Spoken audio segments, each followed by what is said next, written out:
Start किया जाए। तो कल की क्लासेस में हम लोग सेल यूकैरियोटिक सेल को पढ़ रहे थे ना। यूकैरियोटिक सेल में पढ़ते पढ़ते पढ़ते हम लोग सेल मेम्ब्रेन तक कुछ पढ़े थे और फिर क्लासेस ऑफ हो गई थी। तो आज हम लोग सेल मेम्ब्रेन कवर करेंगे, ज़्यादा टाइम है नहीं, और सेल वॉल कवर करेंगे और फिर उसके बाद एनसीईआरटी रीडिंग करेंगे और आगे की तरफ बढ़ जाएंगे। ठीक है, तो कल की क्लासेस जो थी उसमें हम लोगों ने मेनली पढ़ा था यूकैरियोटिक सेल को, और मैंने बताया था कि यूकैरियोटिक सेल में काफ़ी सारे कंपार्टमेंटलाइजेशन देखने को मिलता है, कंपार्टमेंट देखने को मिलते हैं। क्यों? क्योंकि यूकैरियोटिक सेल में डिफरेंट टाइप के सेल ऑर्गेनेल्स पाए जाते हैं, और सेल ऑर्गेनेल्स कैसे मेम्ब्रेन बाउंड सेल ऑर्गेनेल्स पाए जाते हैं, इसलिए काफ़ी सारा कंपार्टमेंट आपको देखने को मिल रहा है। आइए इसको थोड़ा सा पिक्चर से मैं रिकॉल कर दूँ।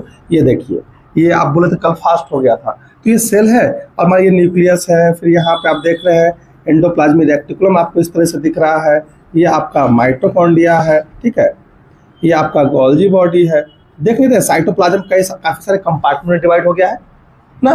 तो ये this is the compartmentalisation in eukaryotic cell. इसके अलावा पढ़ाया गया था cytoskeleton, special complex locomotory structure भी पाए जाते हैं यूकैरियोटिक सेल में, पढ़ेंगे। साइटोस्केलेटन बताया गया था फ्रेमवर्क जो प्रोवाइड करता है सेल का, जिसमें माइक्रोट्यूब्यूल, माइक्रोफिलामेंट, ठीक है, इंटरमीडिएट फिलामेंट, ये सारी चीज़ की चर्चा कल की गई थी। उसके बाद हम लोग पढ़े थे सेल मेम्ब्रेन। आपको सेल मेम्ब्रेन पढ़ाया गया था, तो सेल मेम्ब्रेन में बताया गया था सेल मेम्ब्रेन क्या है सर? प्लाज्मा मेम्ब्रेन है, सेलेक्टिव परमेबल मेम्ब्रेन है, ठीक है, और ये लिमिटिंग मेम्ब्रेन होती है, आउटर मोस्ट मेम्ब्रेन है in case of animal cell, but in case of plant cell, cell membrane के ऊपर भी क्या पाया जाता है? सेल वॉल पाया जाता है। जो सेल मेम्ब्रेन है आपको पढ़ाया गया था, ये सेलेक्टिव परमिएबल है, मतलब सेलेक्टिव चीज़ों के अंदर से बाहर या बाहर से अंदर जाने देगी। क्लियर है? आपको बताया था this is the cell membrane, और सेल मेम्ब्रेन किससे मिलकर बना हुआ था सर? लिपिड प्लस प्रोटीन से मिलकर बना हुआ था। लिपिड प्लस प्रोटीन, ये हमें कैसे मालूम चला? जब हम आरबीसी पे स्टडी किए, आरबीसी सेल को स्टडी किए, आरबीसी की मेम्ब्रेन को स्टडी किए, ह्यूमन आरबीसी सेल की मेम्ब्रेन को स्टडी किए। अब बात यह है कि आरबीसी सेल को स्टडी क्यों कर रहे हैं, अदर सेल को स्टडी कर रहे हैं, क्यों नहीं हम बता पाए कि लिपिड का सॉरी सेल मेम्ब्रेन का कंपोजिशन क्या है? क्लियर है? क्योंकि आरबीसी जो है, ह्यूमन आरबीसी के पास न्यूक्लियस नहीं होता है, अदर सेल ऑर्गेन्स भी नहीं होते हैं, तो देखा जाए तो आरबीसी के पास केवल सेल मेम्ब्रेन है, तो हम वहाँ पे बेहतर स्टडी कर पाएंगे, किसी तरह का कॉन्टामिनेशन नहीं हो पाएगा। अगर दूसरा सेल लेके आएंगे उसमें डिफरेंट टाइप के सेल मेम्ब्रेन देखने को मिल जाएंगे, जैसे कि सेल का सेल मेम्ब्रेन होगा, उसके पास सेल ऑर्गेनेल्स है तो उसका खुद का अपना मेम्ब्रेन होगा, तो कन्फ्यूजन क्रिएट हो सकता है ना, तो एरर आने के चांसेस बढ़ सकते हैं। इसलिए एरर ना हो, इसलिए हम आरबीसी सेल को स्टडी किया गया, और आरबीसी सेल की मदद से हम पता कर पाए कि सेल मेम्ब्रेन कंपोजिशन क्या है। आपको पढ़ाया गया था कल क्लासेस में लिपिड पढ़ाया गया था। लिपिड कैसा लिपिड होगा? यहाँ पे फॉस्फोलिपिड होगा, और फॉस्फोलिपिड में आपको स्ट्रक्चर बताया गया था, एक पोलर हेड और दूसरा नॉन पोलर टेल बताया गया था। This is the polar head जो कि फॉस्फेट यहाँ पे PO4 3-, और ये पोलर था। पोलर कहने का मतलब है हाइड्रोफिलिक, पानी की तरफ अट्रैक्ट होगा। और ये क्या है? नॉन पोलर टेल है। नॉन पोलर टेल है जो किससे मिलकर बना हुआ है? आपके बुक में क्या लिखा गया है? सैचुरेटेड हाइड्रोकार्बन से मिलकर बना होता है। क्लियर है? लॉन्ग चेन है, ये हाइड्रोफोबिक होता है, मतलब पानी से दूर जाएगा, ये पानी से पास जाएगा। मतलब अगर कहीं वो वाटर, ये मान लेते हैं this is the water molecules, और यहाँ पे हम एक लिपिड का लेयर मॉलिक्यूल लेके आए, तो लिपिड का मॉलिक्यूल कैसे अरेंज होगा? इसका हेड वाटर की तरफ हो जाएगा और टेल नीचे की तरफ। अगर मैं इधर लगाऊं तो इधर हेड यहाँ होगा और टेल पानी से दूर भागेगा। ये ना कहानी है, कोई डाउट है? इसके अलावा प्रोटीन बताया गया था कि protein on the basis of ease of extraction, cell membrane पे देखेंगे तो काफी लिपिड से मिलकर बना हुआ, प्रोटीन से मिलकर बना हुआ, लेकिन प्रोटीन को हम कितने आसानी से एक्सट्रैक्ट कर पाते हैं, इसके बेसिस से प्रोटीन दो टाइप का पढ़ाया गया था। एक पेरिफेरल प्रोटीन, एक इंटीग्रल प्रोटीन पढ़ाया गया था ना आपको, peripheral protein and integral protein. Peripheral protein का मतलब क्या है? जो प्लाज्मा मेम्ब्रेन के सरफेस पे पाया जा रहा है, ठीक है, उसको बोलेंगे पेरिफेरल। अभी स्ट्रक्चर बनाएंगे, टेंशन लेने को सकता नहीं है। और इंटीग्रल मतलब क्या? जो पार्सली या तो टोटली क्या है, एम्बेडेड है सेल मेम्ब्रेन में, इस तरह के प्रोटीन को बोलते हैं क्या? Integral protein. क्लियर है? ये आपको बताया गया था। यहाँ तक में कोई डाउट है? कोई डाउट? आगे बढ़ सकते हैं। आज की क्लासेस में हम लोग सेल मेम्ब्रेन का स्ट्रक्चर देखेंगे और ये देखेंगे कि जो सेल मेम्ब्रेन का स्ट्रक्चर है और जो हम सेल मेम्ब्रेन का पढ़ रहे लिपिड बाइलेयर, पता है लिपिड बाइलेयर के रूप में लिखवाया गया था। तो जो लिपिड बाइलेयर है ये मॉडल किसने दिया था? सिंगर एंड निकोलसन ने 1972 में, after the advancement in the electron microscope. आप अपने एनसीईआरटी में पढ़िएगा तो लिखा होगा ड्यूरिंग द 1950, इसी पैराग्राफ में, कि इलेक्ट्रॉन माइक्रोस्कोप में एडवांसमेंट देखने को मिला, इसलिए हम सेल मेम्ब्रेन के स्ट्रक्चर को बेहतर तरीके से पढ़ पाए हैं। और ये चीज हम पहले ही लिखवा चुके थे सबसे स्टार्टिंग क्लास में। तो आइए यहाँ पे सेल मेम्ब्रेन का स्ट्रक्चर, आप उसी करिकुलम में आगे बढ़ेंगे। अब अगर देखना ध्यान से, दिस इज द सेल, अगर मैं यहाँ दिखा दूँ ये सेल, और सेल के अंदर भी पानी है और सेल के बाहर भी पानी है। तो अगर यहाँ लिपिड होगा प्रेजेंट सेल मेम्ब्रेन के पास, तो लिपिड कैसे अरेंज होगा? ऐसे अरेंज होगा, पानी की तरफ उसका हेड होगा और टेल किधर होगा? पानी से दूर। देखिए ऐसे अरेंज होगा। और इधर पानी है तो इधर भी अगर लिपिड है प्रेजेंट है तो लिपिड कैसे प्रेजेंट होगा? सर होगा उसका पानी की तरफ और टेल होगा किस तरफ? तो देखो दो लेयर बन गया, दो लेयर बना कि दो लेयर बना ना। तो देखिए एक लेयर लिपिड का, ये first layer, this is the second layer, जिसमें पोलर जो हेड है किधर है? सेल के बाहर की तरफ है और सेल के अंदर की तरफ है, और नॉन पोलर टेल क्या है? एक साइड बैठे हुए ना। कोई डाउट है? तो इसी चीज को हम यहाँ पे बना देते हैं आपको स्ट्रक्चर को। देखिए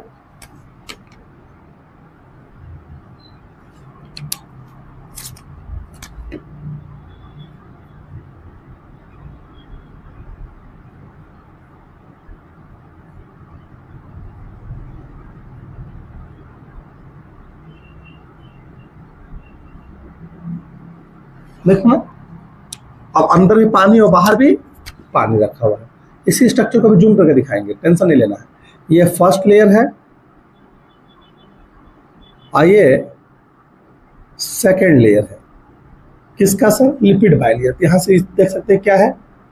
लिपिड बाइलेयर आपको देखने को मिल रहा है। आइए डिटेल स्ट्रक्चर को पढ़ते हैं। क्रॉस सेक्शन व्यू यहाँ पर दिखाया, डिटेल जूम स्ट्रक्चर दिखाया जा रहा है। ये देखिए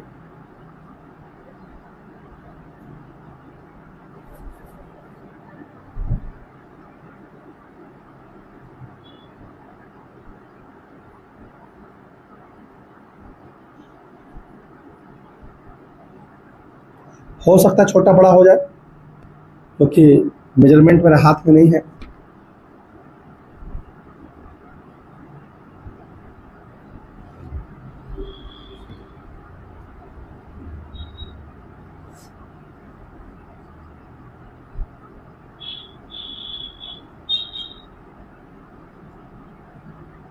क्लियर?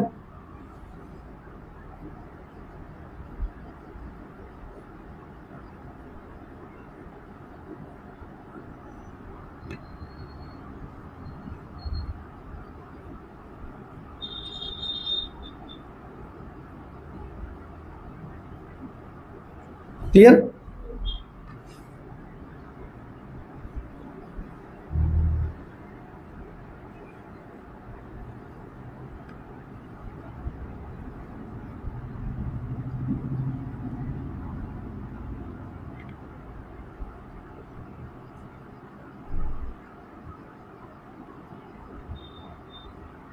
तिरछा बन रहा है, कैसा लग रहा है? हल्का सा टिल्ट है ना?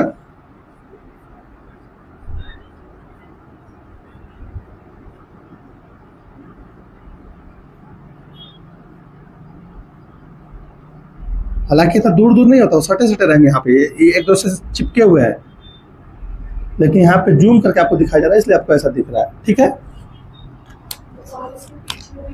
हाँ, ये पूरा ऐसे गोल होगा ना, ऐसे देखो, ऐसे पूरा ऐसे सरफेस पे ऐसे होगा। क्लियर है? अब ये लिपिड बाइलेयर बनाया गया। आइए देखिए, ये आपको एक बड़ा सा प्रोटीन, इंटीग्रल प्रोटीन। अब आप यहां देखोगे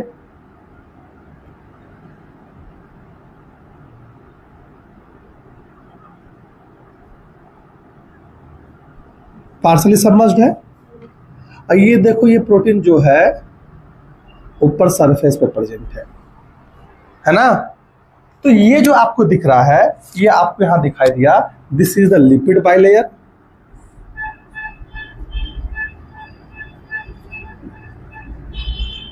ये लिपिड बाइलेयर है, क्लियर है। ये पोलर हेड है। अगर मैं एक कोड बता दूं यहाँ पे, मैं इधर नहीं इधर, इसी को यहाँ पर, अच्छा बताने को सकता है कि पोलर हेड नॉन पोलर लिख चुके हैं। ये आपको क्या दिख रहा है, this is the integral protein, जो पूरा धस गया है, इंटीग्रल प्रोटीन, ठीक है। टोटली यहाँ पे देखिए टोटली सबमर्ज्ड है, टोटली सबमर्ज्ड है। और इसको देखो तो एक ऐसा सबमर्ज्ड है, ये भी इंटीग्रल प्रोटीन, लेकिन क्या है, पार्शियली सबमर्ज्ड है। तो बताया क्या था, ये सरफेस प्रोटीन है, पेरिफेरल प्रोटीन है, सरफेस फ्लाई कर रहा है। This is a surface protein,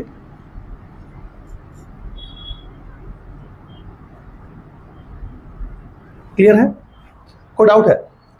अब अगर देखोगे तो सेल के जो, अब सेल के मेम्ब्रेन पे और क्या पाया जाता है, जो प्रोटीन है तो प्रोटीन के साथ आपका कार्बोहाइड्रेट मॉलिक्यूल जुड़ा हुआ होता है। ऐसा प्रोटीन का मॉलिक्यूल जिससे कार्बोहाइड्रेट जुड़ा हुआ है उसे क्या बोलेंगे, उसे बोलेंगे ग्लाइकोप्रोटीन, ठीक है। देखिए ये एक प्रोटीन है, देखना ध्यान से,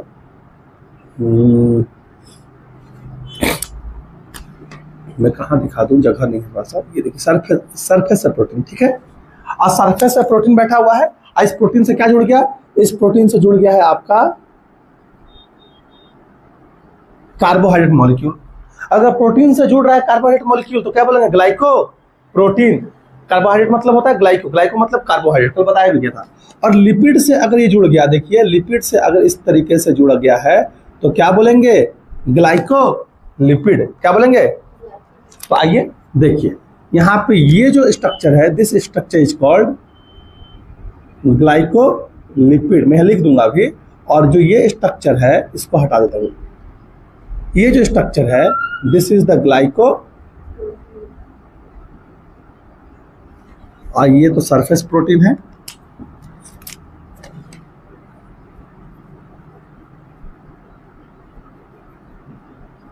ऐसी को पेरिफेरल प्रोटीन, क्लियर है, कोई डाउट है।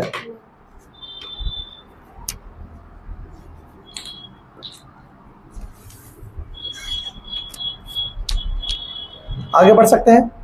अब जो ग्लाइकोलिपिड कहने का मतलब है कार्बोहाइड्रेट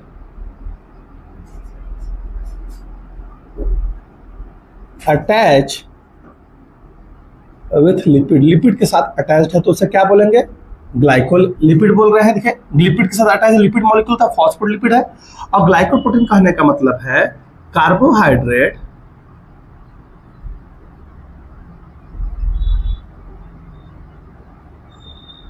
अटैच विथ प्रोटीन। अगर प्रोटीन के साथ अटैच्ड है तो क्या बोलेंगे, ग्लाइकोप्रोटीन बोला जाएगा, क्लियर है। ये कहानी समझ में आ रही है। अब जो लिपिड के जो मॉलिक्यूल, अच्छा इसके अलावा अब आप पढ़े हैं कि सेल मेम्ब्रेन क्या होता है, फ्लेक्सिबल होता है। तो लिपिड फ्लेक्सिबिलिटी दे रहा है, और भी ज्यादा फ्लेक्सिबिलिटी देने के लिए लिपिड जो ये फर्स्ट लेयर है, ये सेकेंड लेयर है, मैं यहाँ लिख देता हूँ, this is the first layer. यहाँ पे आपको क्या है, फर्स्ट लेयर है, ठीक है। और ये क्या है, लिपिड का सेकेंड लेयर है, इसलिए लिपिड बाइलेयर बोलते हैं ना, लिपिड बाइलेयर लिखा गया है, सेकेंड लेयर है। मैं इधर ही लिख देता हूँ, मैं इसको हटा के इधर लिख देता हूँ। ये अब क्या तैयार हुआ, this is the lipid bilayer, clear है। अब ये जो इनके बीच में फ्लेक्सिबिलिटी होती है, पढ़े हैं कि फ्लेक्सिबिलिटी है इसमें, लिपिड के मेम्ब्रेन में क्या है, फ्लेक्सिबिलिटी है। तो फ्लेक्सिबिलिटी क्यों है, क्योंकि नीचे वाला जो लेवल है ना, नीचे वाला जो मेम्ब्रेन है, सेकंड लेयर है, उसमें यहाँ पे क्या पाया जाएगा, मटर का देखिए छोटा छोटा दाना दिख रहा है यहाँ पे, ये क्या है, दिख जाता है कोलेस्ट्रॉल। ये क्या है, कोलेस्ट्रॉल है। और कोलेस्ट्रॉल क्या करता है, provide flexibility. Cholesterol provide flexibility to cell membrane, clear है, कोई डाउट है। अब जो यहां तक, अब जो लिपिड के मेम्ब्रेन फ्लेक्सिबल है तो ये अपने पोजीशन चेंज करते रहते हैं, लैटरल मूवमेंट करेंगे, मतलब ये यहां से उड़ के यहां चला जाएगा, ये यहां से उड़ के यहां आ जाएगा, इसको मतलब लैटरल मूवमेंट। उड़ के करने मतलब है कि ऐसे ऐसे पोजीशन, जैसे हम यहाँ खड़े हैं, तुम यहाँ खड़ी हो तो क्या हम ऐसे यहाँ आ गए और तुम मेरे जब पोजीशन पे आ गए। ये फ्लेक्सिबिलिटी है कि ये 1 नंबर है, 2 नंबर है, 3 नंबर, तो 1 2 पे आ जाएगा, ठीक है, 2 1 पे आ जाएगा। फिर 1 3 पे आ सकता है, 3 1 के प्लेस पे आ सकता है, ये लैटरल मूवमेंट होता है। ठीक है, लिपिड के जो लेयर है वो मूवमेंट करते हैं। या कभी कभी फ्लिप फ्लॉप मूवमेंट भी होता है कि ये यहाँ से उड़ के यहाँ आया, ये यहाँ से यहाँ आया, इस तरह के मूवमेंट बोलते हैं फ्लिप फ्लॉप मूवमेंट, बहुत रेयर होता है। और एक क्या होता है, रोटेशनल मूवमेंट, अपने प्लेस पे ऐसे से मूव करते रहेगा। ये सब क्यों हो रहा है, ये सब फ्लेक्सिबिलिटी है, ये सब तो है, बोलते हैं सेल मेम्ब्रेन फ्लेक्सिबल है। तो ये देखिएगा, इसी मूवमेंट हम यहाँ समझा रहे हैं एक में कि क्या हो रहा है। यहाँ देखिएगा, ये एक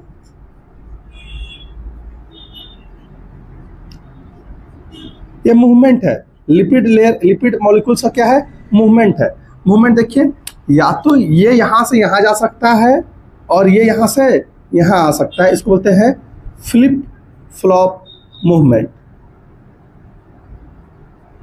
ये बहुत ही रेयर होता है, रेयरली ऑकर।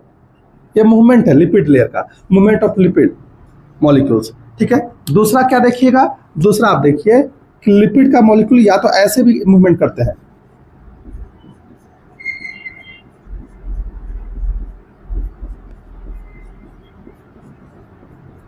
क्लियर है। मूवमेंट क्या देखिए, ऐसे, ये इसके पोजीशन पे, ये इसके पोजीशन पे, इन दोनों की बातें कर रहे हैं, इसको बोलते हैं लैटरल मूवमेंट। और ये अक्सर देखने को मिलता है। ठीक है, एक और देखिए मूवमेंट,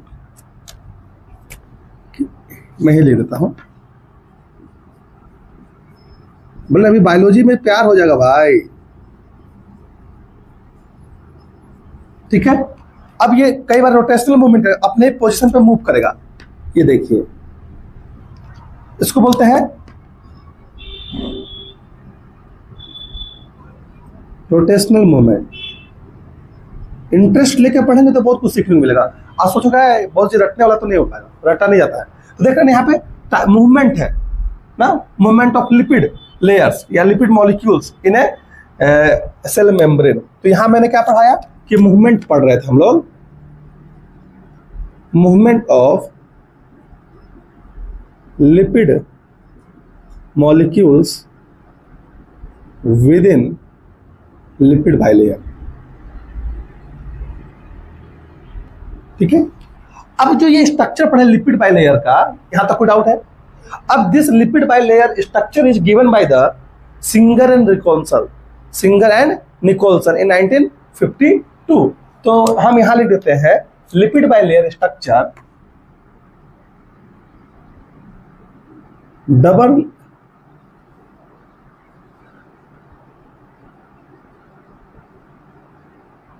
लिपिड बाइलेयर स्ट्रक्चर या फिर model is given bye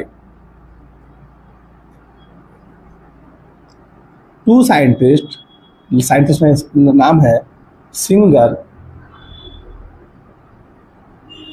and Nicolson इन 1972। और सिंगर निकोल्सन ने क्या बोला था, सिंगर एंड निकोल्सन ने बोला था कि जो लिपिड बाइलेयर वो कैसा दिखता है, this lipid bilayers look like a fluid mosaic model. तो सिंगर निकोल्सन ने क्या बोला था कि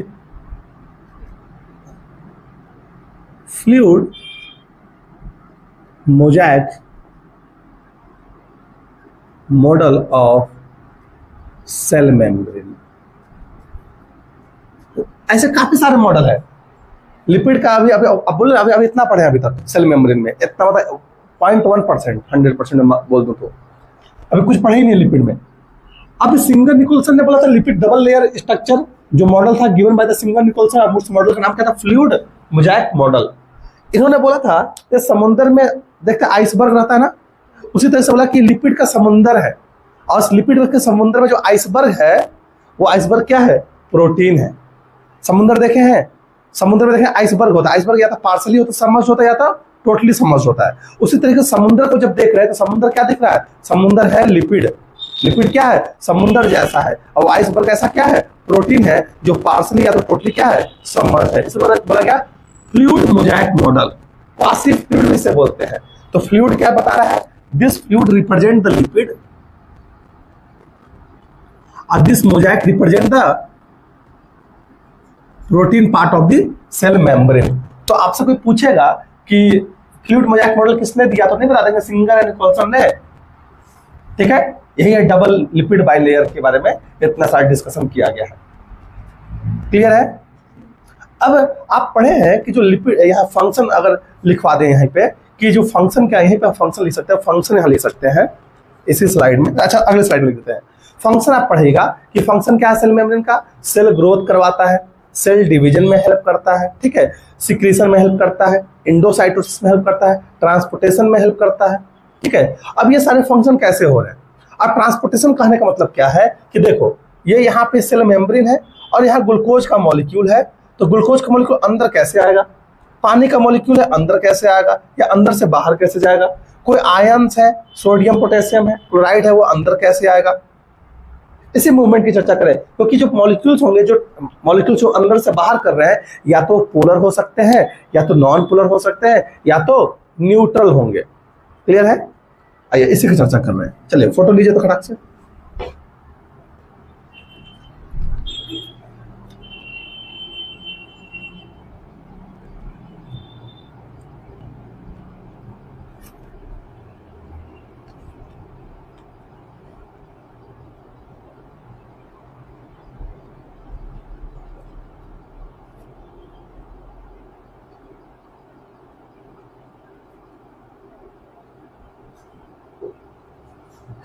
हो गया?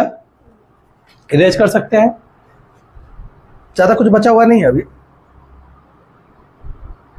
इतना ही पढ़ाने में 22 मिनट हो गया यार, 22 मिनट, बहुत स्लोली पढ़ाया।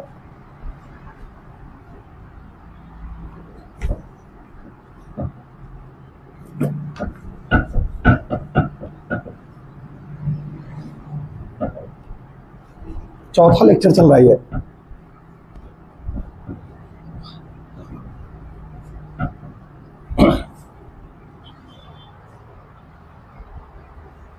ठीक है, आगे बढ़े, आगे बढ़ते हैं। आगे बढ़ेंगे तो हम लोग अभी तक क्या पढ़े? अभी तक पढ़े कि स्ट्रक्चर कैसा है, और पढ़ रहे हैं मूवमेंट, कैसे मूवमेंट हो रहा है सेल के, मॉलिक्यूल्स का कैसे मूवमेंट होता है, मूवमेंट ऑफ मॉलिक्यूल्स अक्रॉस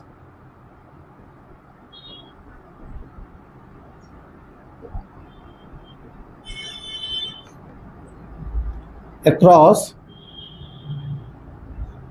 अब समझ में आ रहा है कि सेल मेम्ब्रेन को सेलेक्टिव परमेबल मेम्ब्रेन क्यों बोलते हैं, फ्लेक्सिबल मेम्ब्रेन क्यों बोलते हैं। अब देखिएगा, अभी आप लोग पढ़े ये, अभी आप लोग को ये पढ़ाया गया कि ये क्या है,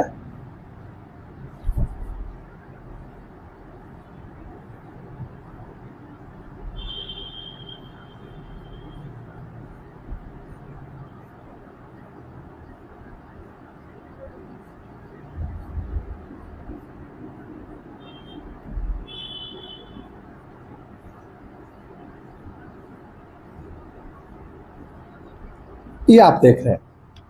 अब ये सेल मेम्ब्रेन है। अब सेल मेम्ब्रेन के पास मान लेते हैं कोई न्यूट्रल सॉल्यूट आया, क्या यार, न्यूट्रल सॉल्यूट है, this is a neutral solute.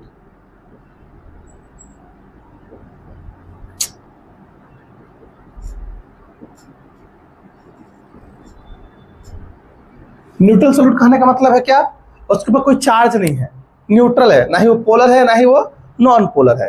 तो क्या होगा कि ये अपने कंसंट्रेशन, इधर मॉलिक्यूल्स होगा, इधर भी कुछ मॉलिक्यूल्स होंगे न्यूट्रल, कैसे थोड़ी ना है, मूवमेंट हो रहा है, तो इधर कंसंट्रेशन ज्यादा, इधर कंसंट्रेशन कम है, तो हाई कंसंट्रेशन से लो कंसंट्रेशन तक मूवमेंट नहीं हो जाएगा। देखिए फटाक से मूवमेंट हो जाएगा, इससे कोई चीज की आवश्यकता ही नहीं है। This is a passive movement, कोई एनर्जी की आवश्यकता नहीं हुई, कंसंट्रेशन ग्रेडियंट के हिसाब से क्या हो गए, मूव कर गए। तो ये कैसा मूवमेंट है, पैसिव मूवमेंट है। पैसिव मूवमेंट कहने का मतलब क्या है, द मूवमेंट जिसमें कोई एनर्जी की आवश्यकता नहीं पड़ती है, नो एनर्जी रिक्वायर्ड, यहां लिख सकते हैं नो एनर्जी रिक्वायर्ड। मॉलिक्यूल्स कैसे होंगे, मॉलिक्यूल्स करेंगे, मॉलिक्यूल्स क्या कर रहे हैं, मूव कर रहे हैं, मूव्स अक्रॉस सेल मेम्ब्रेन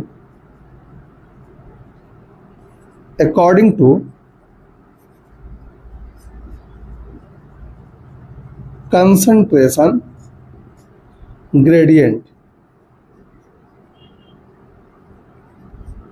ठीक है, जैसे जैसे पानी फट से मूव कर जाएगा, इस तरह के मूवमेंट को बोलते हैं डिफ्यूजन। लेकिन पानी का मूवमेंट अगर हो रहा है तो उसको स्पेशल नाम देते हैं क्या, osmosis through a concentration gradient, that is gradient. मान लीजिए इस प्रोसेस नाम है डिफ्यूजन। लेकिन पानी का मूवमेंट हो रहा है तो क्या बोलेंगे, ऑस्मोसिस। मूवमेंट ऑफ वाटर, मैं यही लिख देता हूं यहां पे स्टार पॉइंट करके, पढ़े होंगे बचपन में, movement of water is called osmosis. Clear है? अब देखिए इसको और बनाना पड़ेगा।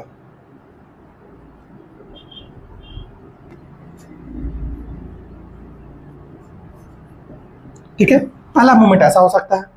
दूसरा, या तो पोलर मॉलिक्यूल आएगा। कैसा मॉलिक्यूल आएगा, पोलर मॉलिक्यूल आएगा, पोलर आया।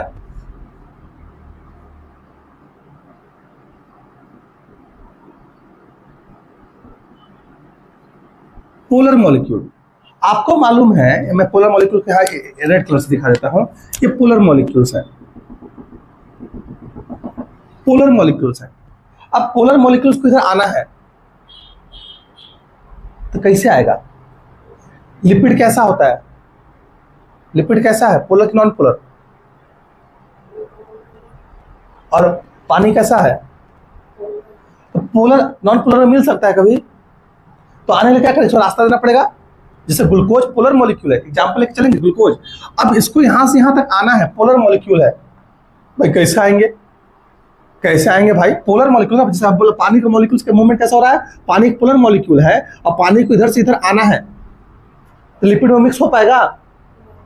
हमको मालूम है दुश्मन वहां खड़ा है तो मतलब जा पाएंगे कभी नहीं ना। पोलर नॉन पोलर क्या है, दुश्मन है।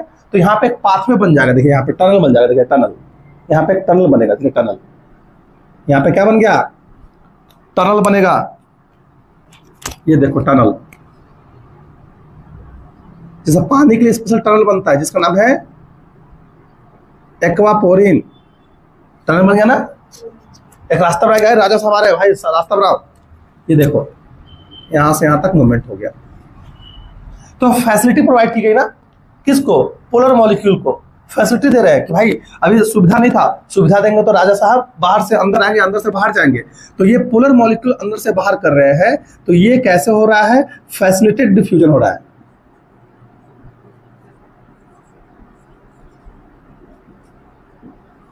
देखो ना, फैसिलिटी प्रोवाइड की गई है, टनल बना दिया गया।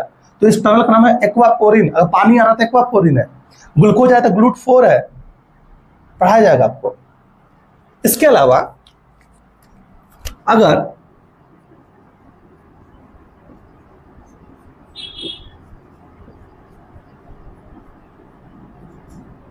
ठीक है, इसके अलावा अगर कुछ आयंस है, अब आयंस का मूवमेंट कराना है तो आयंस के मूवमेंट कराने के लिए एटीपी खर्चा होती है। आयंस का मूवमेंट कराना है, जैसे यहाँ पे कुछ मान लेते हैं दिस इज द आयंस, ये आयंस है, सॉल्यूट है, आयंस है। आयंस का मूवमेंट कराना है तो आयंस के मूवमेंट करने के लिए एनर्जी खर्चा करना पड़ता है। तो आयंस अंदर से बाहर या बाहर से, ये एक एरो दिखाई दे रहा है, अंदर से बाहर दोनों कर सकते हैं आप। तो ये मूवमेंट इधर से इधर होगा, कैसे, ये यहाँ पे होगा एक्टिव ट्रांसपोर्ट।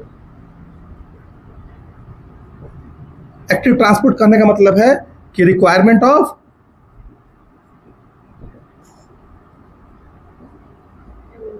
एनर्जी, एनर्जी खर्चा होगी, एनर्जी यानी एटीपी, एटीपी खर्चा करना पड़ेगा हमें मूवमेंट कराने के लिए।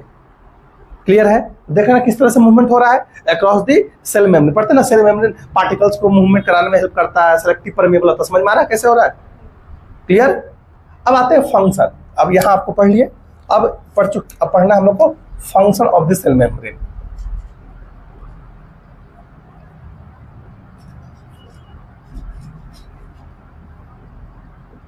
सेल मेम्ब्रेन का क्या फंक्शन है? तो पहला फंक्शन सेल डिवीजन में हेल्प करता है, साइटोकाइनेसिस कराएगा, पढ़ाएंगे कैसे होगा अभी अगले चैप्टर में पढ़ना है। तो ये पहला फंक्शन है, सेल डिवीजन में हेल्प करेगा। दूसरा फंक्शन है सेल ग्रोथ में हेल्प करेगा।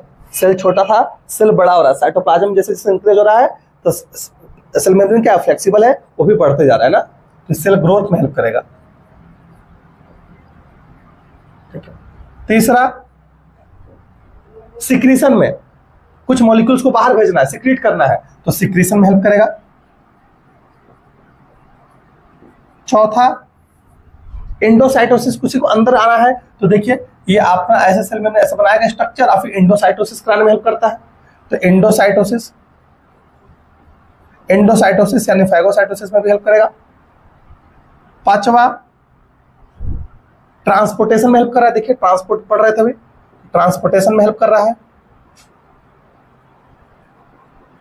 और छठवा आपका सेल जंक्शन में बनाने में हेल्प कर रहा है। सेल जंक्शन पढ़ाएंगे भैया आपको, सेल जंक्शन जब बायोलॉजी स्टार्ट होगा, जूलॉजी स्टार्ट करेंगे तो cell junction structure organisation animals में पढ़ाएंगे सेल जंक्शन कैसे। अब देखिएगा ये एक सेल है, ये एक सेल है और ये एक सेल है, तो ये सेल चुपचाप होने से बैठे रहते हैं। सेल टाइटली पैक्ड होता है, कैसे टाइटली पैक्ड होता है, थ्रू ए सेल जंक्शन। तो देखिए कैसे टाइटली पैक्ड होगा, ये देखिए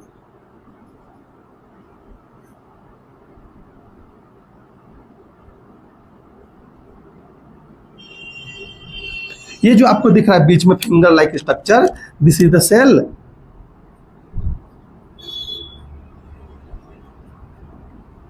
जंक्शन। ये एक सेल है, ये दूसरा सेल। क्लियर है? नहीं वो भर एकदम ऐसे चिपक जाएगा, ये देखिए सेल जंक्शन, ये एक सेल है, ये एक सेल है, तो ऐसा गैप नहीं रहेगा, वो सेल एक दूसरे से टाइटली पैक्ड होते हैं, इस वजह से सेल जंक्शन बोला जाता है। चलिए फोटो लीजिए।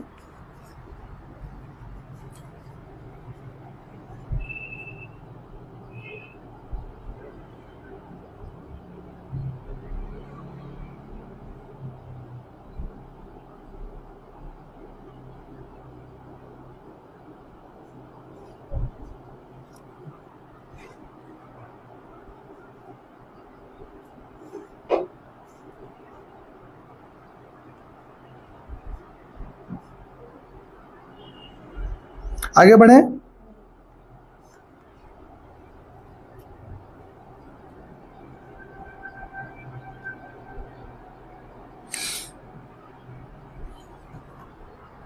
अब हम लोग सेल वॉल पढ़ने वाले हैं, और सेल वॉल कहाँ पाया जाता है, प्लांट्स में पाया जाता है ना, बैक्टीरिया में पाया जाता है, फंजाई में पाया जाता है, ठीक है, एल्गी में पाया जाता है। हम सेल वॉल पढ़ने वाले हैं हम लोग।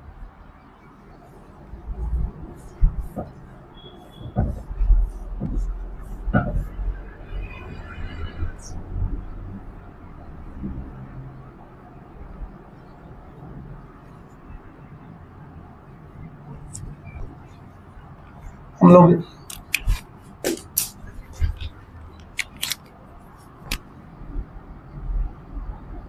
Cell wall, cell wall rigid structure होता है, पर पढ़ाया गया रिजिड है, and provide shape, structure and protection to cell, cell को प्रोटेक्शन देता है। क्लियर है? अब सेल वॉल कहाँ कहाँ पाया जाता है, पहले ये लिख लेते हैं।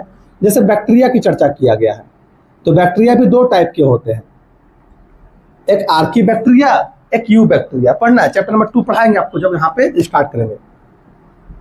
आर्की बैक्टीरिया और दूसरा यू बैक्टीरिया, ठीक है। आर्की बैक्टीरिया में जो सेल वॉल पाया जाता है, ये बना होता है स्यूडोम्यूरिन का, ये कंपाउंड का नेम है। और बैक्टीरिया में बना होता है पेप्टिडो ग्लाइकेन का, इसी को हम म्यूरिन भी बोलते हैं। क्लियर है? फिर आते हैं फंजाई। फंजाई में देखिए आपका बॉडी में, फंजाई में जो सेल वॉल पाया जाता है काइटिन का बना होता है, and some amount of polysaccharide वहां प्रेजेंट होते हैं। तो आपके बुक में देखिए कहाँ पे लिखा गया है,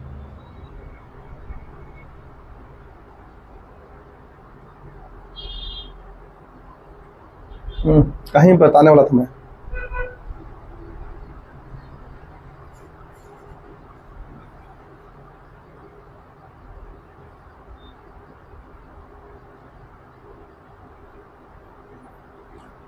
नहीं दिया है लग रहा है यहाँ पे, कहीं दिया है, पढ़ाएंगे। फंजाई जब है वहां पे दिया गया। फंजाई का सेल वॉल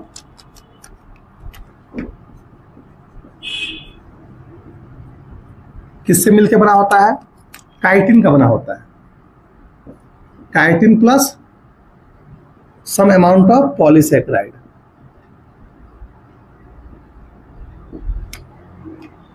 मिल नहीं रहा है। उसके बाद algae,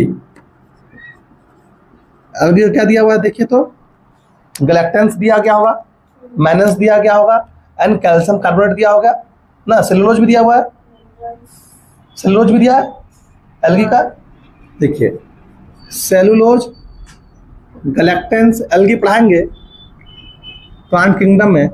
minus and some minerals, वहाँ है कैल्शियम कार्बोनेट, इसका फॉर्मूला होता है CaCO3। एल्गी के बाद किसको पढ़ना है हम लोग को? प्लांट के पढ़ेंगे। तो प्लांट का सेल वॉल सेलुलोज से मिलकर बना होता है, पैक्टिन से मिलकर बना होता है, या पैक्टोज भी लिखा होगा ना। क्या लिखा हुआ है? पैक्टिन्स और and some amount of some protein, बस। हाँ वो भी लिख सकते हैं, सेलुलोज प्लस हेमी सेलुलोज।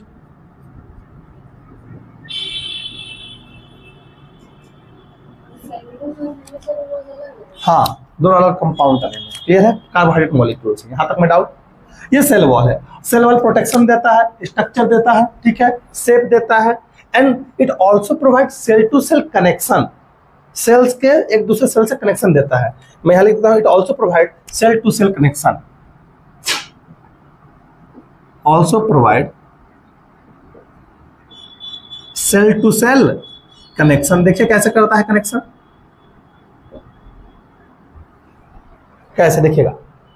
ये देखिए सेल है, ये कोई एक सेल है, प्लांट सेल है। यहाँ पे ये प्लांट का एक सेल है। इस प्लांट सेल के ऊपर ना सेल वॉल बनेगा। क्या बनेगा? Cell wall. और कैसा सेल वॉल बनेगा? This is the primary cell wall. क्या बनेगा? ठीक है, ये जो सेल है this is the primary cell wall. This is the structure of primary. ऐसा 1 के ऊपर 0 लग गया। और ये जो आपको ब्लू दिख रहा है क्या है? सेल मेम्ब्रेन है।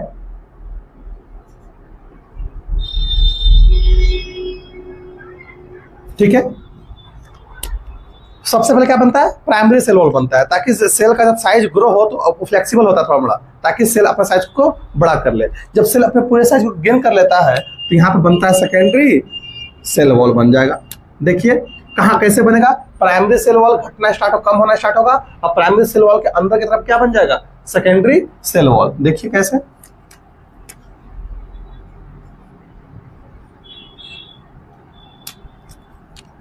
सबसे पहले बनेगा प्राइमरी सेल वॉल, फिर क्या बनेगा? Secondary cell wall. ये देखिए ये सेकेंडरी सेल वॉल बन गया अंदर की तरफ, और जो बाहर आपको प्राइमरी सेल वॉल बना हुआ था पहले से, वो डिजनरेट होना स्टार्ट हो जाएगा।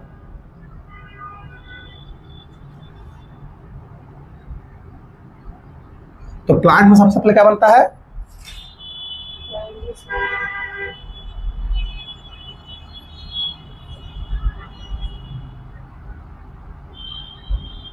देख रहे हैं? तो ये आपका है प्राइमरी सेल वॉल। क्या हो रहा है? प्राइमरी सेल वॉल डीजनरेट हो रहा है। ये क्या है? सेकेंडरी सेल वॉल है। क्लियर है? आगे बढ़ सकते हैं? एक मिनट रुकिएगा।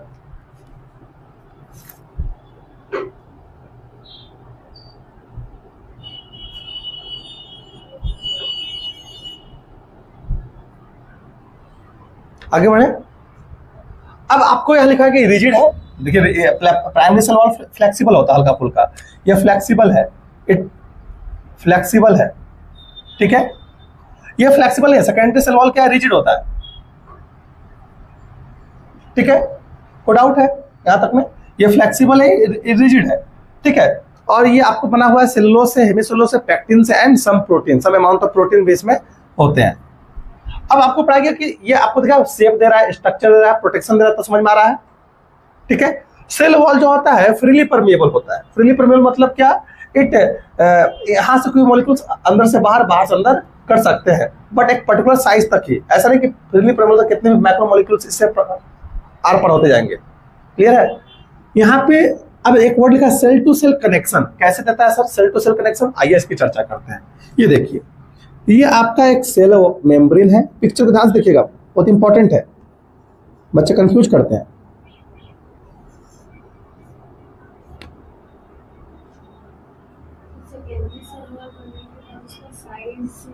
नहीं, नहीं ग्रोथ होगा, बहुत कम।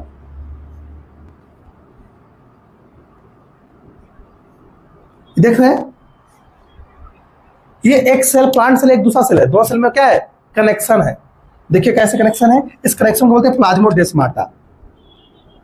पढ़े हैं क्लास 9th 10th में।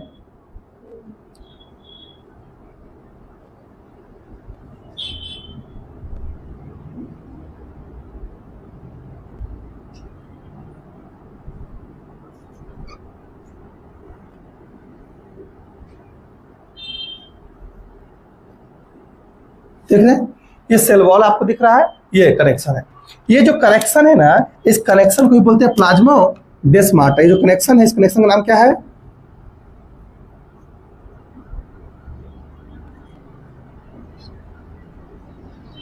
सेल टू सेल कनेक्शन है। एक सेल से दूसरे सेल में ट्रांसपोर्ट करना है, सेल वो तो रिजिड है, तो ये ऐसे कनेक्शन बना लेते हैं ट्रांसपोर्ट कराने के लिए। और एक सेल दूसरे सेल से चिपका हुआ रहता है। देखिए, एक सेल दूसरे सेल से क्या हुआ है, चिपका हुआ है।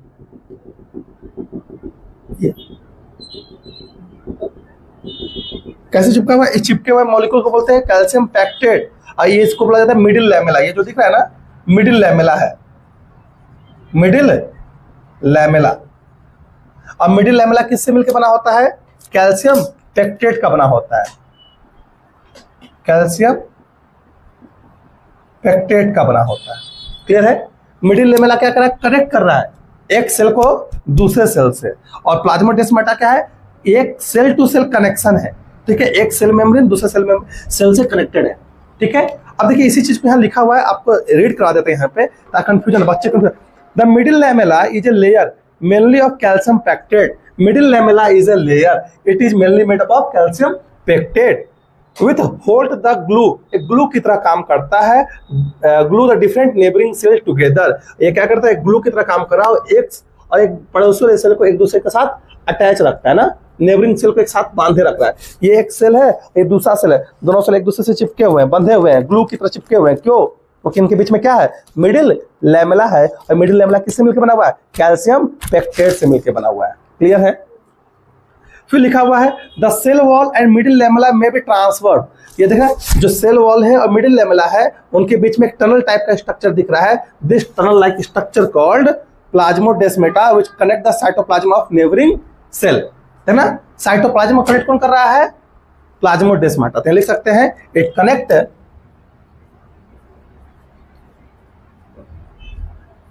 Cytoplasm of neighbouring cell. ठीक है, दोनों के साइटोप्लाज्म कनेक्ट कौन कर रहा है, प्लाज्मोडेस्माटा। किस लिए, ताकि मटेरियल का एक्सचेंज हो सके। लेकिन सेल से कनेक्शन कैसे हो रहा है, एक सेल दूसरे सेल से चिपका कैसे हुआ, होल्ड कैसे है, थ्रू ए मिडिल लैमेला। तो मैं यहां भी देता हूं, मिडिल लैमेला क्या कर रहा है, इट कनेक्ट या ग्लू दी